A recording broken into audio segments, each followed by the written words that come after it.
Thank you very much. I appreciate the kind introduction. It's a pleasure to be here, and in the interest of time, I want to get right into it because there is so much to cover when it comes to this topic. When we do financial workshops, we typically are speaking to people for an hour or hour and 15 minutes minimum. I know you guys don't have that kind of time today, so let me get a feel for the room. How many of you have ever been to a financial workshop before? Show of hands. Okay, good. How many of you are retired? We got one. Fantastic. Congratulations. How many of you would like to retire one day? Okay, good. How many of you don't want to raise your hand anymore today? Raise your hand. Fantastic. That's what I thought. Here, she hit on it so well because you got to be proactive when it comes to this topic. So I want to start off by saying this. Retirement. It scares the heck out of some people, and some people, it gives them visions of the way life ought to be. Where one day you can tell your boss, hey, I'm done. I'm set, and I'm done with working. So I will tell you that when it comes to looking at retirement, viewing retirement, I think one of the best ways to look at it is like climbing a mountain. So who can tell me the highest mountain in the world? Anybody? Everest, right? Mount Everest. 1952, Edmund Hillary climbs Mount Everest. One of the most amazing human feats ever. He comes down, the Queen immediately knights him. He's a national, actually a worldwide celebrity. So if he climbed it in 1952, what if I told you that somebody climbed it years earlier, maybe 30 years earlier, a guy named George Mallory, an American? Now, why did George not get the recognition? I mean, this was an amazing feat. Bingo. He didn't make it down. He reached the top, but he didn't reach the bottom. Bummer. As a matter of fact, I read an article recently where I think they have found the body. So that, it wasn't any American bias or anything like that. It was the first rule of mountaineering is you got to get to the top, but you also got to get back down to the bottom, right? Retirement is the same way, so bear with me here. You got the front end of that mountain, and call it the accumulation stage. And that's where you're accumulating that critical mass so that as you get to the top, you can start to make a transition. And believe me, retirement touches on every aspect of your life, whether you think it does or doesn't. So accumulation stage, the ascent, finally you reach that critical mass and you're able to retire. You've reached the peak, but then you've got the downside. And this is what happens to so many people is they don't have a good plan in place. It's not all about the money you accumulate, it's about the distribution strategy on the descent. Because a lot of people's money dies on the backside of the mountain just like George Mallory's did. So you guys have got a little thing you can follow along with me. I'm going to blast through this little fill-in-the-blank thing that we've got here.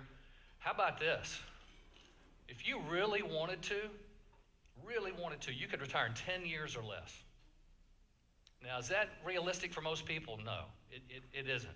But it really is an expression of our personal values because we can all get caught up in the materialistic world, or we can live in a state of frugality and we can really put ourselves in a position to where we can live off our investments much earlier than we expect. So it can be done, but it's a personal choice. And one of the first things that I've realized when I deal with people is that a lot of times their mental state is the most important thing. The mental state is really what determines our financial fate. The way we view money. And some of these things are deep-seated. I mean, they're deep-seated by the time we're 7 years old. If I say the term, money is the root of all blank, what's the first thing you think? Money is the root of all good. Think of all the good that money does. There's a lot of good in the world. How about shelters and charities, hospitals, all these different things. But if we've all got that thing in our mind, money's the root of all evil, right? How about we've all been taught somewhere along the line based on our parents and society that money, to be rich, to be well off, you're taking it from somebody. Well, money is it's given to the producers, to the folks that create value in the world, that are creative. So we've all got these thought patterns and our beliefs and our habits, and you really got to get a handle on those. Because I meet with people every day, and a lot of people's financial lives are like a runaway stagecoach getting ready to go off a cliff. And it's really amazing. And I was there one day, back in my earlier days, I was there too. So you got to get a hold of the reins, and the first thing that you got to do is you got to get on that dreaded word, budget. Now we ought to be on a budget. Listen, 70% of America is not on a budget. About 30% are on a budget. I like to call it a spending plan. I think the B word has a negative connotation for a lot of people. But then also you've got to know what your cash flow is, and you've got to know what your obligations are. And I will tell you, the path to Brokesville, car loans, no money down on a house, student loans, you got to zero in on those things like Dave Ramsey says with a gazelle-like intensity, and you got to knock them out. Because you are really not planning your retirement, and you're really not saving for retirement until that stuff's out of the way. I'm not talking about paying off the mortgage necessarily, but all of those other debts, okay? So the choices you make today, the way you view money, but the choices you make today have a huge impact on what happens later on down the road. So let's talk about the rules of retirement, because we've got these rules that we have to follow. And for years they've talked about the three-legged stool: pensions, Social Security, and personal savings. Let's talk about pensions. Anybody in the room have a pension? Fantastic. If you do, love it, squeeze it, never leave it. But unfortunately, a lot of people are getting letters saying, hey, that pension that's going to pay you X number of dollars, we're cutting it in half, or we're going to have to give you a lump sum. Pensions are going broke. Unfortunately, it's a financial dinosaur. It's a relic. But if you got one, God bless you. How about this? Social Security. When Social Security was put in place, 1935. Now, Social Security isn't perfect by any stretch, but it is better than nothing. It was really put in place to help people after the Great Depression. But in 1935, a couple of facts. Longevity was 62. You started getting the benefit at 65. Most people died before they got there. Okay, so the math worked out pretty well, right? Not if you died. Then you had 40 workers for every one person getting Social Security. Now, longevity. Average age of a male, 79, 80. Female, 82-ish, right? Lots of people in their 90s. There's 12,000 people in America over 100 years old right now. So, Social Security now has 2 workers for every 1 recipient. Now, that hasn't stopped Washington writing the checks, but it's going to change. It's going to have to change. It can't go on the present course. So one of the things you've got to do is factor that in, but I tell people, let's look at it as a paycheck and not a paycheck, because we don't know how it's going to change, especially for somebody like me that might be looking at being able to take it 10 years from now. There's no question it's going to be different than it is now. And then you got personal savings. Personal savings, and this is where the responsibility falls on all of us. Allison was talking about being proactive. This is where you got to do it. Starting off, IRAs, 401ks, Roth IRAs. Those are really the 3 major vehicles that are out there. Flawed, no question, but it's the best thing that we've got. So IRAs, money's going in before it's taxed, right? Same with the 401k. Roth IRAs came out with these things not too long ago. Great vehicle because the money's going in after tax, so you're getting Uncle Sam out of the picture for later on. But you've got 2 big limitations with these. The first one is contribution limitations. Roths and IRAs, you only put $5,500 a year in it. Once you turn 50, they give you a catch-up provision. You can put $6,500 a year. But if you're having a good year and you really want to sock it away, those limit you. And then the other thing is that typically the investment choices that you have in IRAs and Roths and 401ks are limited. 401ks, how many of you in the room have a 401k with the company? Fantastic. Now, utilize it, especially if it has a match, because it's a fantastic vehicle. But once again, realize that it's fraught with perils, and you've got to utilize it, but at a point, you've got to start realizing that you've got to transition out of it. And these rules kind of force us to do just that, 59.5 and 70.5. So you've got these vehicles, and they've never been taxed before, IRAs, 401ks. 59.5 is the rule that says if you take it out before that, you're going to get taxed, and you also have what? penalty. Anybody know what the penalty is? 10%, right? And then you got the 70.5 rule. Anybody ever heard of required minimum distributions? This is a surprise to a lot of people that I meet with that are in their 60s. So what this is the government's going to start sending you letters the year you turn 70.5, and they're going to say all those accounts that you've got that have never been taxed before, you're going to have to start pulling the money out. What if you say, hey, I'm in good shape, I don't need the money. I want to let it sit there and grow. What happens? You're going to get a penalty, right? Anybody know what that penalty is? 50%. So if you have $100,000 in a 401k, the year you turn 70.5, the way the rules are now, you're going to have to take out about $3,600, about 3.6%. If you don't, you're going to get penalized $1,800. So the two rules of retirement is don't take it out before 59.5 if you don't have to, but start taking it out at 70.5, okay? Now, some rules changed back in 2009 that gave people more flexibility with their 401ks and their IRAs.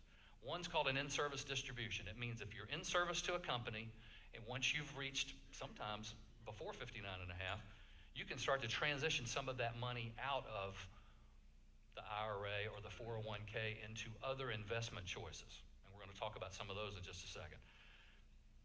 So you're in service to that company and you can roll some of it out. Why? Because people back in 2009, when the stock market dropped, people's 401ks became 201ks, right? A lot of people lost 50% of their retirement portfolios at that point.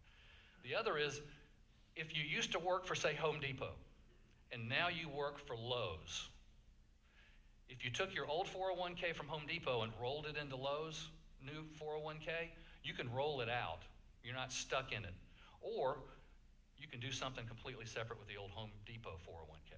So a lot of people have flexibility, have stray 401ks they don't even realize, okay? So those are the rules of retirement. How about this? Understanding your money. Ladies and gentlemen, there's never been a more important time to understand your money than now. Why? Everything's changed. The landscape has changed. It requires new thinking. Everything that we thought we knew about retirement has changed, mainly because of a couple of things, but the global economy. Who's heard of the S&P 500? Okay. It's a stock index. It's the 500 of the biggest companies in America. It's considered the bellwether index of the world, a wonderful indicator of America's economy. That's it right there. So back in 1998, if you had put $100,000 into the S&P 500, just a shotgun blast, all 500 companies, first of all, you'd think you were pretty well diversified, right? And you would have made money the first 2 years, and then we had something called the dot-com bubble that burst. And then it came back, and then we had the Great Recession back in 2009. So why is this happening? It used to be that these companies did well or bad based on how those companies did. But now, global economy, 46% of the gross revenue of these companies comes from overseas. So when somebody sneezes in China, or there's a Brexit, or a Grexit, or whatever, somebody devalues their currency, it affects our market. It used not to be like that, okay? Things are more volatile. So what did people do? They went to banks, and they went to the safety of banks. And Anne-Marie, I'm sorry, but has anybody been to a bank recently and looked at the 5-year CD rate? It's, I don't know what you guys are, 1.8 maybe? Now what's the problem with that? Anybody ever heard of inflation? Inflation's averaged about 3% a year for the last 50 years. So if you're making 1.5 or 1.8 in a banking instrument, and inflation's 3%, you're falling backwards. It's a safe place, and people like the safe haven, they like the FDIC insurance, but gone are the days when you put your money in the bank and get a reasonable rate of return. So what? What do you got to do? Stock market, right? That's the alternative. How many people have money in the stock market? How many people have money in a 401k or an IRA that's invested in a mutual fund? So when I say stock market, I say throw everything in that pile, mutual funds, REITs, ETFs, all those different investment vehicles. Now, a lot of people like the stock market. It's been doing great. Ever since Trump got elected, it's been on a little bump, has it not? But I don't like the stock market because I've lost money. You can make money in the stock market, but you can lose money in the stock market. So I look at it like a casino. I really do. I call it the Wall Street casino. because we don't know what's going to happen. What we do know is that there's some pretty distinct patterns. And right now, a lot of people are wondering, okay, we've had a great Trump bump, but when does the Trump bump become the Trump dump? That's hard to say, actually. We're on the longest bull market, that's an up market, that we've almost ever been on. It's been like 8 years. But typically, we have a stock market correction about, typically 2 of them about every 10 years. So look at this and say, okay, I see the pattern. How many of you think the market's going to go up another 20% from here? Or how many of you think it might correct 20%?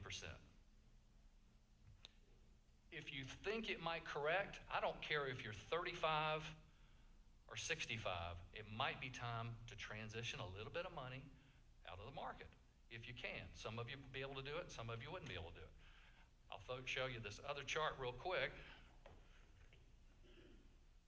Don't you love no PowerPoint? Nice and simple. I know some of you guys in the back can't see it. Blue line, that's a banking instrument. If in fact in 1998 you could get a CD at 3% and just let it sit and just let it compound, it's almost at the same place as the market is. So the market was only at about 4.6% over the last 18 years. And that's before taxes and fees, by the way. So how about an alternative? How many of you have ever heard of an insurance product called an annuity? Now the stock market, the Wall Street machine doesn't like you to know about annuities. It's something that they want to control your money, and if you do an annuity, they lose control. But here's an annuity that came out in 18 years ago. It's the green line. And what the stock market wants you to believe is that nothing outperforms the stock market. Everybody loses money sometimes. Hey, diversify. Paying fees is normal, right? But here's something that doesn't have any fees, that you can transition some of your money in. You've got safety. Market goes up, you go up. Market goes down, you stay the same. What was that?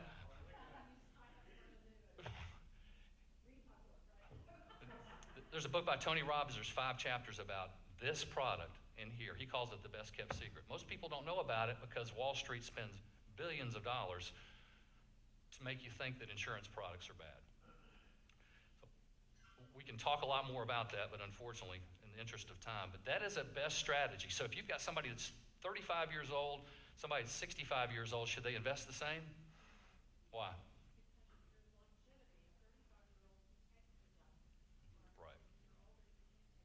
Exactly.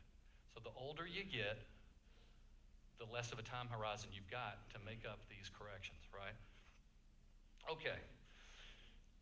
So let's go to roadmap to a successful retirement. Here's what I do. When I sit down with people, I ask them, why are you investing?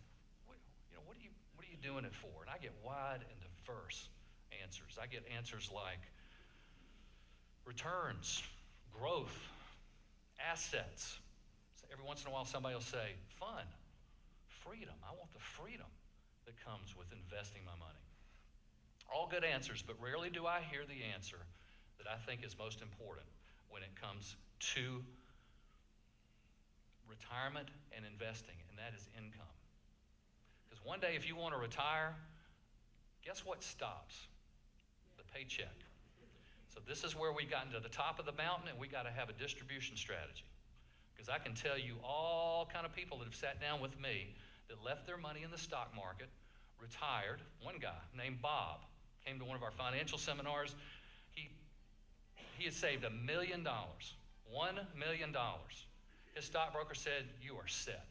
Go live your life. You got the pension, you got the Social Security, go have a blast.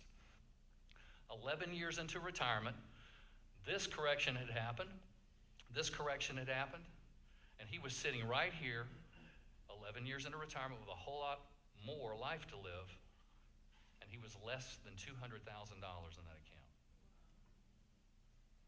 So the distribution strategy of leaving your money in the stock market is flawed. It used to be the 5% rule. His stockbroker said take 5% out a year, $50,000 a year. Then they switched it to the 4% rule. Wall Street Journal just came out with an article that said the 4% rule's dead. Here's the problem with it. we don't know when the market's going to correct. So you got to move into a defensive position with some or part of your money as you get closer to retirement, okay? So first of all, as Allison said, you got to begin with the end in mind. What's the roadmap to retirement? How do you set your course?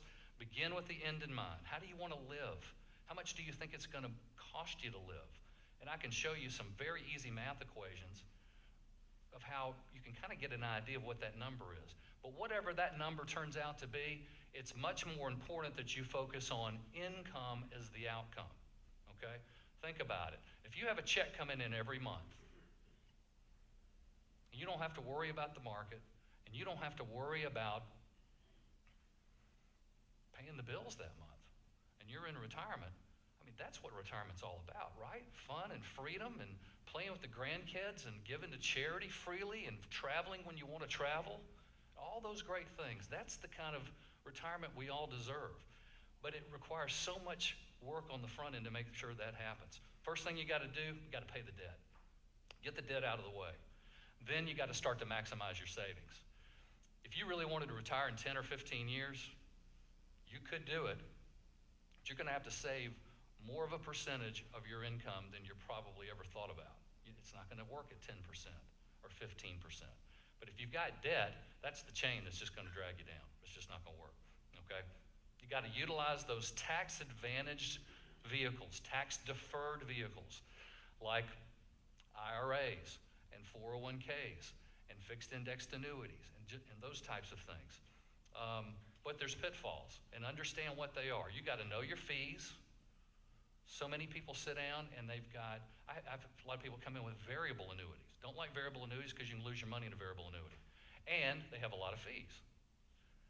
According to Forbes magazine, variable annuities have 3.6% annual fees on the average. You got $100,000 in one, you're paying $3,600 a year in fees. Most people don't even realize it. Mutual funds, average mutual fund has 2.5% fees, annual fees. So you got to know what those are. Then you got to know what your risk is. Once you know your risk, here's a rule to follow that every financial advisor used to go by. It's called the rule of 100. It's so simple, it's ridiculous. And here's how it works. Take 100, subtract your age. So let's just say you're 60, okay? What you got left? 40, right? That is the percentage at age 60, 40%, the maximum percentages you should have of your money or your portfolio in any kind of investment where you can lose money. That means 60% of your portfolio should be someplace safe. Because true diversification is having some of your money someplace where if the market corrects, it doesn't affect that amount, okay? So do the math in your head and think about your own 401k, your own IRA, your own portfolio. Most people are not anywhere close to that. As a matter of fact, I sit down with every week practically somebody over 70 years old, 75 years old, and 100% of their money's in the stock market. It's criminal to me, absolutely criminal. So, and then Warren Buffett says it great. He says, reinvest in yourself. You got to invest in yourself, and buying books like this. This is one of the best financial books I've ever seen by Tony Robbins, called Money Master the Game. Take the time to read things like this. Go to financial seminars. Learn as much as you possibly can about it. And then I want to talk a little bit about, well, get good advice. Get around people like this, like-minded people, business owners, people that are in the same age and have the same goals, aspirations as you have. Connect with others and then learn some of these strategies of how to execute this, because you can make it happen. I want to touch on employers real quick. Anybody in here own a business? Just a few. Okay, good. Real quick. Why offer benefits to your employees? Well, how about this one? Labor. Labor's in high demand. Trying to hire for our business, one of the most common things I hear from people is you just cannot find good people. So if you really want to differentiate yourself, attract and retain good talent, you've got to offer benefits. And there's companies out there that will come in and just bring you the benefit package. Get the best one you can. Don't let it be a benefit package that benefits you. Make sure that it helps your employees.